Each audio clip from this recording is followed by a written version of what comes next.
મહિલા સ્વાસ્થ્ય અને સશક્તિકરણના સંદેશ સાથે બોડેલી ખાતે અનોખી સાડી દોડ 2.0નું આયોજન કરવામાં આવ્યું હતું। 13 ડિસેમ્બર 2026ના રોજ યોજાનારી દોડ છોટાઉદેપુર 2.0 મેરેથોનના પ્રી ઇવેન્ટ તરીકે યોજાયેલી આ દોડમાં આશરે 1500 જેટલી મહિલાઓએ ઉત્સાહભેર ભાગ લીધો હતો। બોડેલી સેવા સદનથી અલીપુરા 4 રસ્તા સુધી યોજાયેલી દોડમાં યુવતીઓથી લઈને સિનિયર સિટીઝન મહિલાઓએ પરંપરાગત સાડી પહેરી દોડીને સ્વસ્થ નારી સશક્ત સમાજનો સંદેશ આપ્યો હતો।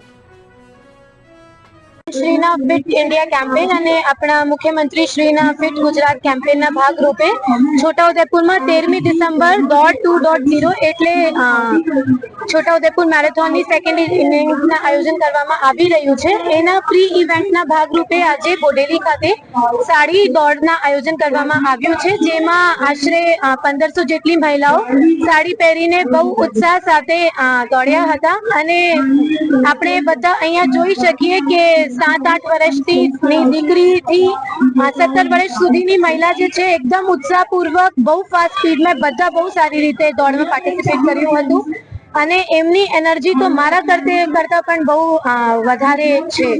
તો હું જેવી રીતના આજે પાર્ટિસિપેશન હતું બધી મહિલાઓના એવી રીતના જ પાર્ટિસિપેશન આપણી 13મી ડિસેમ્બરના ઇવેન્ટમાં પણ થાય આવી બધા પાસેથી અપેક્ષા રાખે। મને પહેલેથી ભણતી હતી ત્યારથી પોલીસ ખાતામાં જવાનો બહુ જ શોખ છે અને ટ્રાય કરું છું। 7 માર્ક્સ 5 માર્ક્સ મારે રહી જાય છે પણ સપનું છે પૂરું તો કરીશ પોલીસ ખાતામાં જવાનું। દોડમાં તમે દોડ્યા ફર્સ્ટ નંબર આવ્યો કેવું લાગે? શું બહુ જ સરસ ફીલિંગ થાય છે અને આગળ જે આવનારી મેરેથોનમાં બી પાર્ટિસિપેટ કરીશ, એમાં બી ફર્સ્ટ લાવવાનું ટ્રાય કરીશ।